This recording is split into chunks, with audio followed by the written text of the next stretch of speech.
हमारे साथ दीवाना नौली उस्मान भट्ट साहब मौजूद हैं। हमने पिछली वीडियो भी रिकॉर्ड की थी, हमारी वीडियो थोड़ी आधी रह गई थी, हम उसी वीडियो को उधर से कंटिन्यू करेंगे और सारा बताता चलूँ कि हम हमारे इनके साथ बात करने का पर्पस क्या है। गाइस ये इंडिया विजिट करके आ चुके हैं, अपनी वालदा का केस लेके इंडिया गए थे। इंडिया के लोगों ने इनके साथ कैसा ट्रीट किया वो पिछली वीडियो में आपने देखा होगा। इन्होंने बताया कि वहाँ के लोग किस तरह के थे, वहाँ पर इंफ्रास्ट्रक्चर किस तरह का था इंडिया के अंदर।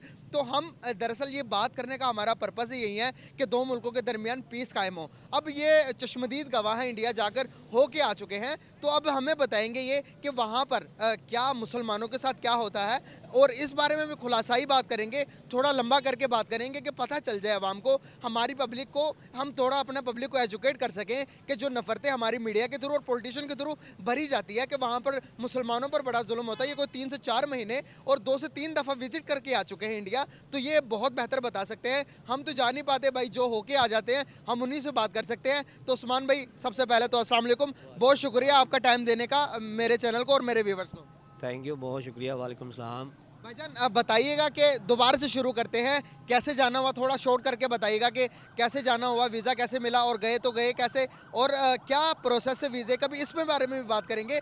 लेकिन पहले बताइएगा कि जाना कैसे हुआ, पहला जब जब आपने कदम रखा बॉर्डर पर तो क्या फीलिंग्स थी, कैसे आपने चीज़ें देखी? मैंने जैसा कि पहले भी आपको बताया था कि ये गवर्नमेंट ऑफ पंजाब की बहुत अच्छी कावज थी। जो चीफ मिनिस्टर पंजाब शहबाज शरीफ साहब थे, उस दौर में वो लीवर ट्रांसप्लांट पेशेंट को जो है ना इंडिया ट्रांसप्लांट के लिए भेजते थे, क्योंकि उस दौर में जो यहाँ पेशेंट का ट्रांसप्लांट शेख ज़ायद हॉस्पिटल में होता था। बदकिस्मती से शेख ज़ायद हॉस्पिटल में जो है वो डॉक्टर जो थे इस काबिल नहीं थे।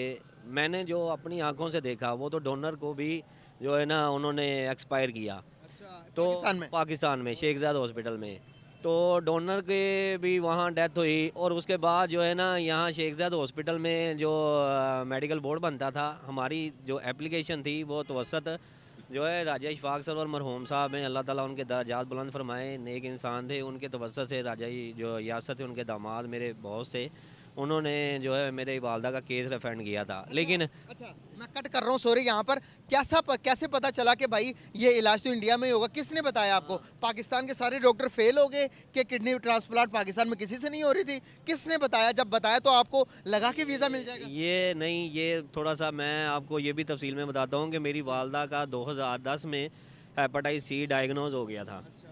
2010 से 2014 तक हम इसी तरह ही डॉक्टरों के जो है ना पाकिस्तान के जो डॉक्टर हैं, ये असल में जो डॉक्टरी शोबा है ना ये फरिश्तों जैसा है। हाँ जी। लेकिन पाकिस्तान में बदकिस्मती से जो डॉक्टर है ना, ये हम उसको देखते हैं जिसके पास जेबों में पैसा है। हमारे डॉक्टर जो है ना इंसानियत नहीं है इनमें, ये इंसान कसाई बने हैं, ये इंसानों को तजलील करते हैं। मैं 2010 से लेके 2013-14 तक जो है ना मुझे डायग्नोज ही नहीं हुआ कि मेरी वालदा को लीवर ट्रांसप्लांट हो सकता है। मैं कभी किसी डॉक्टर के पास, कभी किसी हॉस्पिटल के पास ऐसे ही धक्के खाता रहा। लेकिन मुझे ये बताया जाता था कि आपकी वालदा का जो है ना आखिरी स्टेज है, आपकी वालदा जो है ना किसी वक्त भी ना अल्लाह को प्यारी हो सकते हैं। लेकिन हमारी दुआएं थी, हमारी कोशिश थी कि अल्लाह ताला उनको ज़िंदगी ताहयात दे, और माशाल्लाह अभी भी जो है ना माशाल्लाह हमारे सर लेकिन पे इंडिया उनका गए, ताज है। डॉक्टरों को हाथ लगा और माशाल्लाह से अभी सही है? हाँ, माशाल्लाह अब ज़िंदगी वो अपनी नॉर्मल ज़िंदगी गुज़ार रहे हैं। ज़बरदस्त, ज़बरदस्त। तो तो अभी जी। ये मैं आपकी बात बताना चाहूँगा, 2014 तक किसी डॉक्टर ने मुझे ये नहीं बताया कि आपका लीवर ट्रांसप्लांट हो सकता है। अच्छा, हम मतलब कि हमें हमारे डॉक्टर को ये भी नहीं पता कि किडनी नहीं पता लीवर ट्रांसप्लांट भी होता पता है? होता है, इन डॉक्टरों को सारा पता होता है। लेकिन ये डॉक्टर जो है ना किसी को, हमारे पाकिस्तान के डॉक्टर ही हैं, किसी को सीधा रास्ता दिखाते ही नहीं है। अल्लाह ताला इनको हदायत दे। पाकिस्तान है तो हम हैं, सब हैं, तो ये है। लेकिन असल में सबसे बड़ा नुकसान और सबसे बड़ा जो है ना यही है कि आप किसी के प्यारे के साथ जो है उसको अगर बेड के अंदर हॉस्पिटल में वो आता है तो वो अपने प्यारे को लेके आता है, तो उसकी सबसे बड़ी उम्मीद यही होती है कि ये डॉक्टर, ये फरिश्ता है, ये मेरे घर का, मेरे अजीज़ का, मेरी माँ का, मेरे बाप का इलाज करेगा। जी। लेकिन वो इलाज करने की बजाय उसको जो है ना अपनी नाअहली से जो है वो उसको एक्सपायर करवा देता है। एक्सपायर तो अल्लाह ताला, मौत और ज़िंदगी अल्लाह ताला के हाथ में, लेकिन ये डॉक्टर जो है ना ये प्रॉपर जो है ना उसका इलाज नहीं करते। जैसे कि मुझे 2014 में तवसत जो उस वक़्त के डॉक्टर अदनान थे डीएमएस, उन्होंने ड्यूटी लगाई। वो भी तवसत जो है ना हेल्थ डिपार्टमेंट की तरफ से अप्रोच हुई, जिस तरह भी है उन्होंने मैनेज किया। हुआ सिफारिश से, जिस तरह भी अल्लाह ताला ने एक ज़हन में बात खोलनी थी कि इतने सालों से हम जलील हो रहे थे। जब भी मेरी वालदा जो है हेपेटाइटिस सी की वजह से बेहोशी में नींद बेहोशी में जाते थे। तो हम हॉस्पिटल में लेके जाना तो डॉक्टर ने यही कहना कि ये अब आखिरी उम्मीद है, आप दुआ करें, ये अब जो है ना किसी टाइम भी एक्सपायर हो सकते हैं। लेकिन अल्लाह ताला की तरफ से उनकी ज़िंदगी थी, हमारी दुआएं थी और हमें जो है उनको ज़िंदगी अल्लाह ताला ने दी हुई थी, सेहत मिलनी थी। लेकिन 2014 में फिर डॉक्टरों ने मुझे बताया कि ये इनका लीवर ट्रांसप्लांट हो सकता है, आप जो है ना दरख्वास्त दें और आप गवर्नमेंट ऑफ पंजाब को दरख्वास्त दें, वो जो है ना लीवर ट्रांसप्लांट करवा रही है। लेकिन मैं ये देखा है, मैंने अपनी आंखों से हॉस्पिटल में देखा है, सरकारी हॉस्पिटलों में, कि वो किसी मरीज़ को बीमारी डायग्नोज करते ही नहीं है। उसको आर्जी तौर पे, टेम्परेरी तौर पे उसका इलाज करते हैं और उसको जो है ना उसको बाद ओपीडी के रास्ते में डाल देते हैं। वो ओपीडी के रास्ते में जाकर जलीलो ख्वार होकर या मर जाता है या अपना पैसा ज़ाया कर देता है।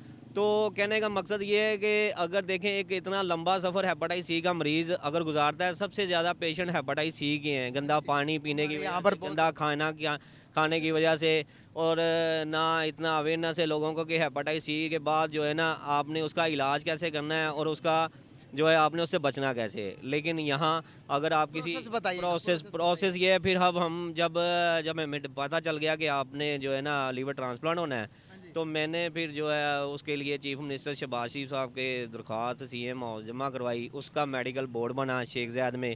शेख ज़ायद वालों मेडिकल बोर्ड में उन्होंने मुझे जो है ना कहा कि आपका जो है लीवर ट्रांसप्लांट है वो आपका इंडिया ही होना है।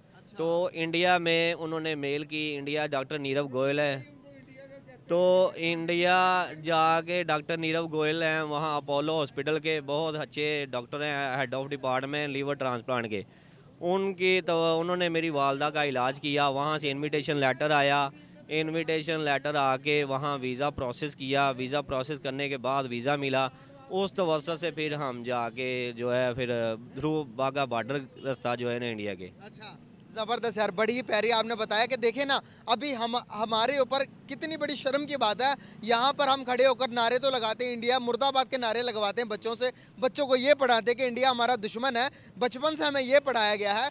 तो आज वहाँ उसी दुश्मन के पास जाते हुए हमें हमारे हुकूमत को शर्म आनी चाहिए, ये कहते हुए कि भाई पाकिस्तान में नहीं, आपको कि जो लीवर ट्रांसप्लांट, किडनी ट्रांसप्लांट हो वो इंडिया में होगा। अब देखें यहाँ पर भी हम देखें ना, दुश्मनी तो कर रहे हैं ना, करते हैं, तो फिर ये भी तो उनको हुकूमत को कुछ ना कुछ तो ऐसा करना चाहिए कि हमारे मरीजों को इधर ही इलाज हो जाए। मरीज़ों के इलाज के लिए गवर्नमेंट ऑफ पंजाब ने जो है ना बड़ा अच्छा इकदाम था कि लीवर ट्रांसप्लांट पेशेंट की पहले जान बचानी थी ना, उनकी जान बचाने के लिए सबसे ज़रूरी था, उन्होंने जान बचाने के लिए भेजा। लेकिन उसके बाद जो सबसे अच्छा इकदाम था ना कि उन्होंने लीवर ट्रांसप्लांट पेशेंटों की जान बचाने के लिए, वो तो थ्रू चैनल था जान बचाने के लिए, उन्होंने प्रोसेस किया, सबसे ज़रूरी था जान बचाना। लेकिन उसके बाद शहबाज शरीफ साहब ने जो है ना PKLI का इफ्तिताह किया। PKLI में एक ही छत के नीचे किडनी ट्रांसप्लांट और लीवर ट्रांसप्लांट पेशेंट के लिए जो है उन्होंने एक बहुत बड़ा अस्पताल भी बनाया। लेकिन बदकिस्मती उस PKLI हॉस्पिटल को ना चलने दिया गया और उसकी जो है अब वो लीवर ट्रांसप्लांट जो है, किडनी ट्रांसप्लांट PKLI हॉस्पिटल में हो रहे हैं, कामयाब हो रहे हैं। लेकिन उस वक्त मजबूरी थी कि यहाँ जो है कामयाब नहीं होता था। लेकिन उस वक्त की गवर्नमेंट ने ये जो अच्छा इकदाम था कि सोचा कि लोगों की जानें तो, इंसानों की जानें तो बचानी है ना, सबसे कीमती तो इंसान की जान बचानी है। लेकिन वो दुश्मन मुल्क है, हम दुश्मन मुल्क के में जाके भी अगर हमें सेहत मिली है, हमें जो है एक अच्छा ट्रीटमेंट मिली है, वो डॉक्टर नीरव गोयल आज भी हमें याद आता है कि वो एक अच्छा इंसान है और एक अच्छा, उसकी एक अपने काम में एक अच्छी पकड़ है कि वो जो है ना लीवर ट्रांसप्लांट एक अच्छा करता है। और उनकी ट्रीट भी ऐसी अच्छी है कि आप यहाँ प्रोफेसर को आप बिना अपॉइंटमेंट के मिल नहीं सकते। लेकिन वो ऐसा डॉक्टर है कि आप वो बैठा है अपने कमरे में और बिना लॉक किए आप उसके कमरे में जा सकते हो, इतना बड़ा डॉक्टर है। यही बात आप यहाँ आके सोचते हैं कि यार यहाँ के डॉक्टर एक प्रोफेसर है, आप यहाँ से एक प्रोफेसर हमारे पास से गुजरा होता है, वो हमें देखता भी नहीं है। और अगर वो अपने कमरे में बैठ गया तो यहाँ PA और उसका जो है स्टाफ जो है वो आपको उसके कमरे तक जाने नहीं देता। लेकिन वो एक इतना बड़ा डॉक्टर है और उस डॉक्टर के कमरे में आप वो अकेला बैठा है या जैसे भी बैठा है, आप उसको जैसे मर्जी आप मिल सकते हैं, आप उसके पेशेंट है। लेकिन यहाँ उनको देख के ये अफसोस होता है कि यार उनका रवैया देख के और यहाँ का रवैया देख के ना फिर बड़ा दिल दुखता है कि यार हम बहैसियत मुसलमान हैं, हमें हमारा दीन ये सिखाता है कि हम जो है ना इस्लाह करें और अपने सब मुसलमान भाइयों से प्यार मोहब्बत और इंसानियत से प्यार करें। लेकिन यहाँ इंसानियत जो है ना, यहाँ फिर देख के दुख होता है कि यार हम अपना रास्ता भूल गए हैं, हमारा रास्ता जो था दीन ने बताया था वो उस रास्ते पे हमने चलना था, उस पे नहीं चल रहे। कैसे लगा वहाँ पर जब गए, लोगों ने कैसा आपके साथ बिहेव किया जब आप बताते थे कि भाई मैं पाकिस्तानी हूँ, मैं इंडिया में आई हूँ इलाज करवाने के लिए, मदर का इलाज करवाने के लिए इंडिया आया हूँ, तो लोग आपके साथ कैसे बर्ताव करते थे, क्या बिहेवियर होता था? लोगों का बर्ताव अच्छा था। मैंने जैसे आपको बताया कि लोगों का बर्ताव बहुत अच्छा था। वो हम जब उनसे मिलते थे तो वो बड़े खुश होते थे कि यार आप पाकिस्तान से आए हो, लाहौर से आए हो। लेकिन बात यही आती है कि जो नफ़रतें हैं आपस में, जो नफ़रतें बढ़ गई हैं, उन नफ़रतों को कम जो है वो एक टाइम लगेगा। टाइम ऐसे नफरतें पैदा लगेगा। कौन करता है? नफ़रतें पैदा ऐसे ही हुई हैं कि वो लोग हमारे बारे में सोचते हैं कि यार ये लोग दहशतगर्द हैं। हालाँकि ऐसा ऐसा वैसा कुछ भी नहीं है। हाँ, मैंने उनको ये बताया कि यार ये पाकिस्तान पुरअमन मुल्क है, पुरअमन लोग रहते हैं, कोई भी ऐसे लोग नहीं हैं, जहाँ मर्ज़ी जिसका दिल करता है। हालाँकि मैंने देखा है वहाँ पाबंदियाँ कुछ हैं, लेकिन ये वहाँ से कुछ लोग, अगर इंडिया के लोग यहाँ आते भी हैं ना, तो यहाँ एक शहर से दूसरे शहर चले भी जाएँ ना, तो यहाँ इतना वो नहीं करते हैं कि अच्छा चल यार कोई भी सिर दयाल है। लेकिन आप वहाँ एक शहर का वीज़ा लेके हैं ना, तो आपकी सिक्योरिटी जो है ना, इतनी वो उनकी सिक्योरिटी टाइट है कि आप एक शहर से दूसरे शहर नहीं जा सकते। आपका वीज़ा भी एक शहर का ही है। जैसे मेरा दिल्ली का शहर का लगा था, तो मुझे बताया गया था कि आप दिल्ली से बाहर नहीं जा सकते। तो मैंने दिल्ली का ही वीज़ा था, मैं दिल्ली रहूँगा। तो ये नफ़रतें जो है ना, ये मीडिया की तरफ से फैलाई हुई हैं। मीडिया एक दूसरे को दिखाता है, वो इनके बारे में वो कहता था कि आपने वहाँ हिंदुओं के बड़ा बुरा सलूक होता है। मैं कहा यार वहाँ कोई ऐसा नहीं होता। वहाँ पुरअमन तरीके से लोग रहते हैं, अपनी ज़िंदगी जीते हैं, किसी के साथ कुछ भी नहीं होता। ये अभी भी हम अब मीडिया निकाल के देखेंगे, अभी भी हमारे पॉलिटिशियंस के बारे में जो कहते हैं कि भाई हिंदुस्तान में मुसलमानों पर बड़ा जुल्म होता है, हिंदू बड़ा बुरा बर्ताव करते हैं मुसलमानों के साथ।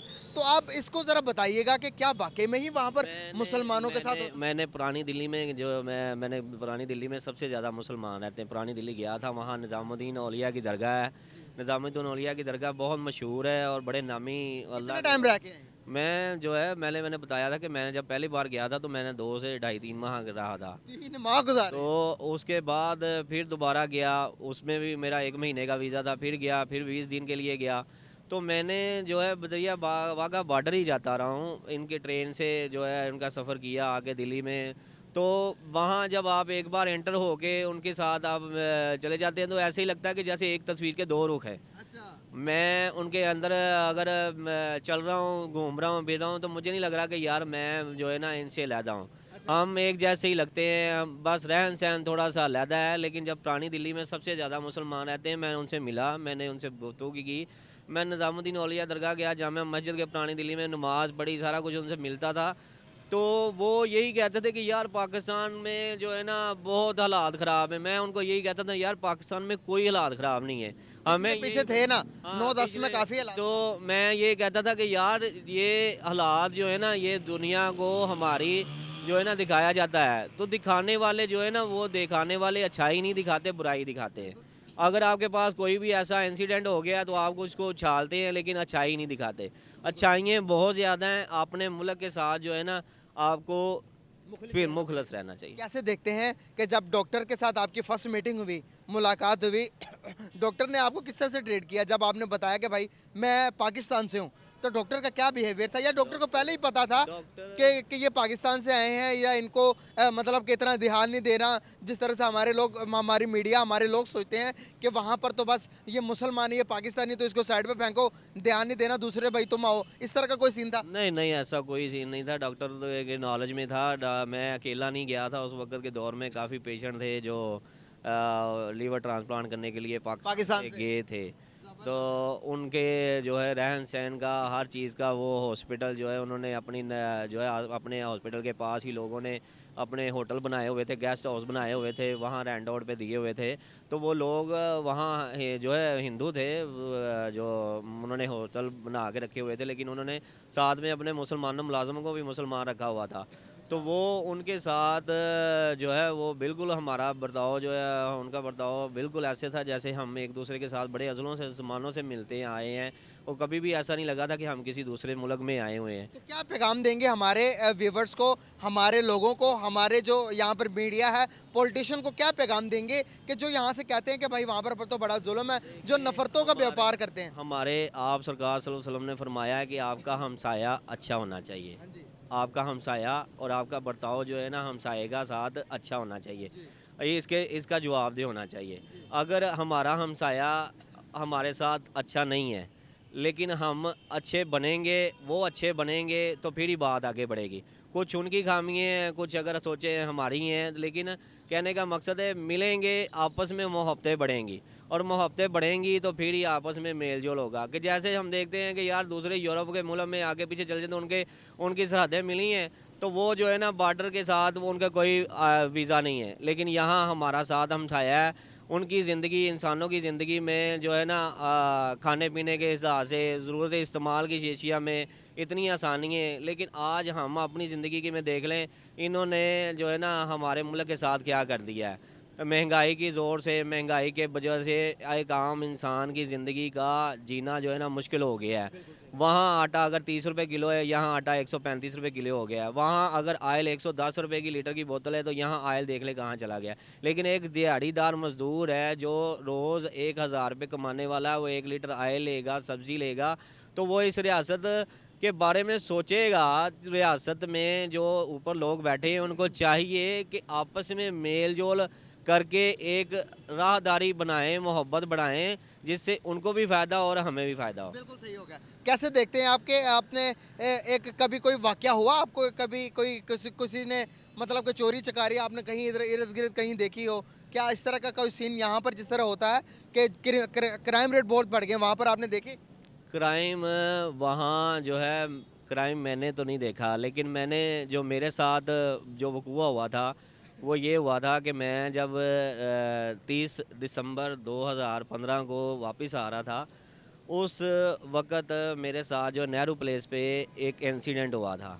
इंसिडेंट ये हुआ था कि मुझसे मेरे साथ सजावल अरसलान खान था, वो अपने वालिद साहब का इलाज करवाने गया हुआ था। उनके वालिद को कैंसर था लीवर का, वो मेरे साथ था। हम शॉपिंग करने के लिए गए थे, रात का कोई टाइम था 12 बजे का। तो मैं वापस अपने रूम की तरफ जा रहा था, तो मुझसे ना मोबाइल छीन के ले गए। ओह! किस तरह से मोबाइल छीना? मेरा न्यू दिल्ली नेहरू प्लेस था, वहाँ मुझे ना मेरा मोबाइल ना बाइक्स पे 2 लोग आए, उन्होंने मुझसे ना मोबाइल छीन लिया। अच्छा।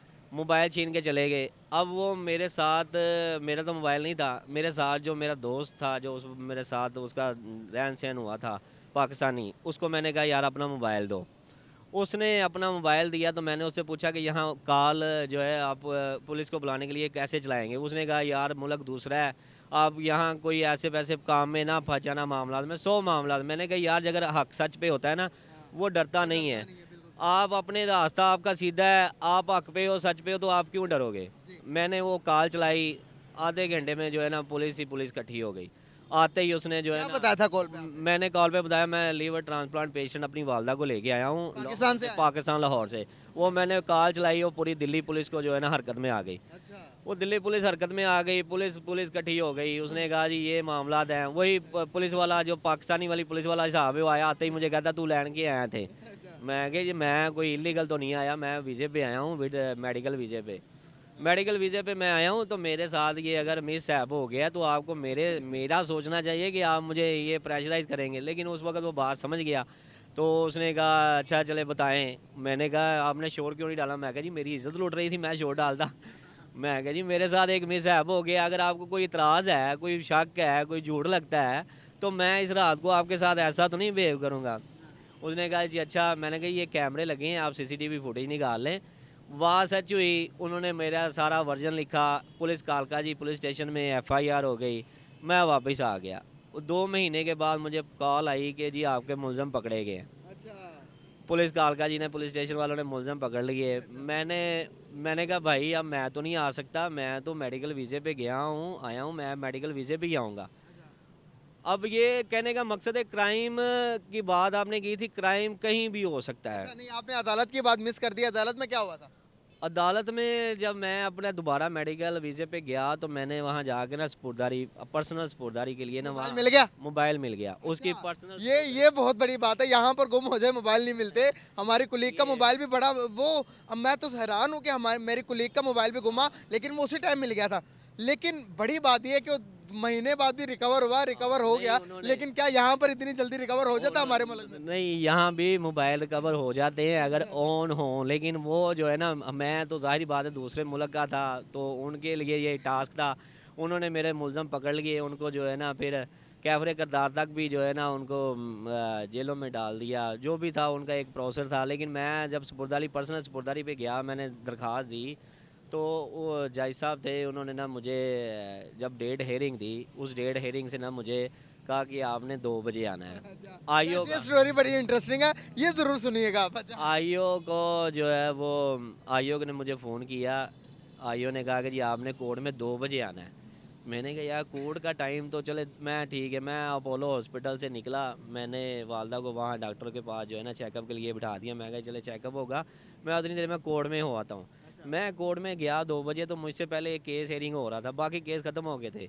तो वो उनकी पिक्स भी हैं वहाँ। आजकल जो है ना यहाँ वकला को तकसीम करने के लिए कुछ इशू चल रहे हैं, लेकिन यहाँ लाहौर में लाहौर में हमारे यहाँ लाहौर को में वकला को तकसीम करने के लिए अदालतों को तकसीम कर दिया गया। वहाँ मैंने जब जुडिशल उनका कम्प्लेक्स देखा, वो एक ही छत के नीचे मुझे शेर से लेके जो है ना सेशन जज तक बैठा है।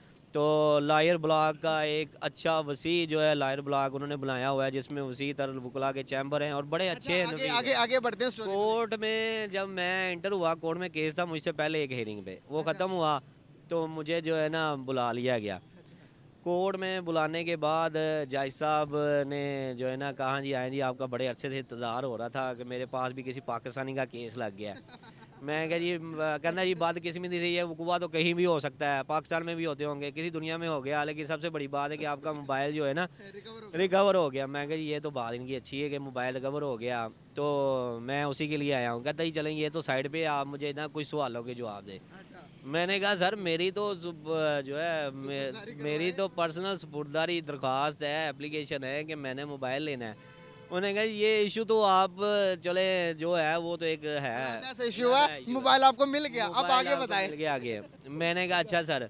कहता जी मुझे बताएं कि पाकिस्तान के बारे में मैं कुछ सवाल पूछना चाहता हूँ। मैं कहा सर पाकिस्तान के बारे में 100 बिस्मिल्लाह, मैं ज़रूर बताऊँगा जी, मैं उनका शहरी हूँ। तो उन्होंने मुझे सबसे पहले पूछा कि हाफ़िज़ सईद कौन है। मैंने कहा भाई मैं कहना था मेरे मूसा का बेटा। मैं कहा जी मैं तो नहीं हाफ़िज़ सईद साहब को जानता, वो होंगे मामला देने। कहता जी नहीं जी आप बताएं। मैं कहा जी मुझे नहीं पता। अच्छा फिर उसके बाद उन्होंने कहा कि ये बताएं कि जो है वो हाफ़िज़ सईद वहाँ आज़ाद फिरता है। मैं कहा सर मुझे क्या पता हो गया आज़ाद फिरता है, लेकिन ये इतना पता है कि वहाँ उन पे पाबंदियाँ हैं। मुझे नहीं पता यार, हमने कभी नहीं देखा। मैंने देखा नहीं। मैं कहा जी वहाँ उनके पाबंदियाँ हैं, ये मुझे पता है। फिर कहता जी वहाँ असला जो है ना सरेआम बिकता है। मैं कहा जी कोई ऐसी बात नहीं है को वहाँ सरेआम बिकता हो। मैं कहा एक कानून है, एक कानून है, कानूनी अदारी है, कानून की बालादस्ती है, कानून के दायरे में सारा रखते हैं। मैंने तो अपनी ज़िंदगी में लाहौर में कहीं नहीं देखा कि जो है ना असला सरेआम बिकता हो। कहते ही नहीं जी वो आप जो है ना वो आतंकवाद कहते हैं, वो आतंकवादों को आप जो है ना वो ट्रेनिंग देते हैं। मैं कहा जी कोई ऐसी बात नहीं है, वो एक रियासत है, अपने मुल्क के तहफ़्फ़ुज़ के लिए सारी काम करती है। और मैंने वहाँ कहने का मकसद ये है कि जज साहब उनका माइंडसेट कैसा, मीडिया ने किस तरह। जज साहब ने सवाल इसलिए किए कि यार कहते हैं मैं खुद कश्मीर का रहने वाला हूँ, मैंने आपसे सवाल इसलिए किए हैं कि हमें पाकिस्तान के बारे में ये बताया जाता है। मैंने उनको कहा कि सर देखें आप इतनी बड़ी सीट पे बैठे हैं, अगर आपका माइंड ऐसा है तो जो नीचे लोग हैं उनका माइंड कैसा होगा। कहते यार मैंने सवाल इसलिए किए हैं कि हमें पाकिस्तान के बारे में ये बताया जाता है। मैं कहा जी पाकिस्तान पुरअमन मुल्क है, वहाँ कोई ऐसी कोई चीज़ें नहीं है कि आप जो है सोचते हो कि आपकी सोच मैं बदलने की कोशिश तो कर रहा हूँ। तो मैं ये पाकिस्तान के बारे में आपको इसलिए बता रहा हूँ कि पाकिस्तान में मैं रहता हूँ लाहौर शहर में, और मैंने आपको ये बताया कि वो एक पुरअमन मुल्क है, वहाँ कोई ऐसे काम नहीं होते। और ये देखें ये मीडिया है, मैं जहाँ जब से आया हूँ इंडिया, मैंने देखा है कि पाकिस्तान इंडिया मीडिया जो है वो पाकिस्तान के बारे में जो है ना वो बताई जा रहा है, बुराई बताई जा रहा है, कोई अच्छाई नहीं बता रहा। तो कहने का मकसद है अगर आप बुराई बताएंगे, अच्छाई नहीं दिखाएंगे, तो फिर लोगों का एक माइंडसेट तो बन जाएगा। कहते यार बड़ी अजीब बात है, मैं तो बड़ा जो है सुन के आप इम्प्रेस हुआ हूँ। मैंने उनको जो है आधा घंटा ऐसे सवालों पे उनको जवाब दिए, और मैंने उनको कायल किया कि मैं क्या पाकिस्तान पुरअमन मुल्क है, कोई ऐसे नहीं है, वहाँ जो है अपने हक़ के लिए हर एक बंदा आवाज़ उठा सकता है। वो मान गए। अच्छा वो अपनी सीट पे वापस चले गए, जो पुलिस मुलाजम थे, कोर्ट मुलाजम थे, वो भी बड़े सुन के होए गए यार वाकई। मैं कहा जी बिल्कुल ऐसा ही है, पाकिस्तान बड़ा जो है अच्छा मुल्क है। बिल्कुल हमारा हमारा देश है, हमारा मुल्क है भाई, हमें हमारे इसके लिए, इस मुल्क के लिए जाने भी कुर्बान। लेकिन मौजूदा जो पिछले कुछ सिनेरियो था, बॉम्ब ब्लास्टिंग की वजह से पाकिस्तान का image world media, international media ने उठाया। हमारे यहाँ पर आपने देखा कोई हमारा एक ऐसे इलाका नहीं है जहाँ पर बॉम्ब ब्लास्ट ना हुआ हो पिछले टाइम की अगर बात करें, तो उस वजह से लोगों का इमेज हमारे लिए सही नहीं बना। तो अभी हम कोशिश कर रहे हैं कि जो जो रियलिटी है, जो कि अभी जो मौजूदा सिनेरियोज है, अगर पॉलिटिक्स के हालात की अगर बात करें तो इतने अच्छे नहीं है। तो उस वजह से भी कहीं ना कहीं हमारा इमेज, अगर हम देखें तो हमारे पॉलिटिशियन बाहर जाते हैं, बाहर जाकर इमदाद मांगते हैं, तो उस वजह से भी हमारी इमेज अच्छी नहीं है पूरी दुनिया के अंदर। अभी हम कोशिश कर रहे हैं कि पाकिस्तान का एक पॉजिटिव इमेज दिखाया जाए। इंडिया के बारे में अब ये भाई विजिट करके आए हैं, अगर इनकी बातें आपको अच्छी लगी हैं तो ज़रूर, अगर आप दूसरे पार्ट देखना चाहें तो मैं ज़रूर दूसरा पार्ट भी इनके साथ लेके आना चाहूँगा। तो आप अपनी राय ज़रूर दीजिएगा कमेंट बॉक्स में। इसी के साथ मुझे दी इजाज़त, मिलते हैं इसी तरह के नेक्स्ट वीडियो में, तब तक के लिए अल्लाह हाफिज़।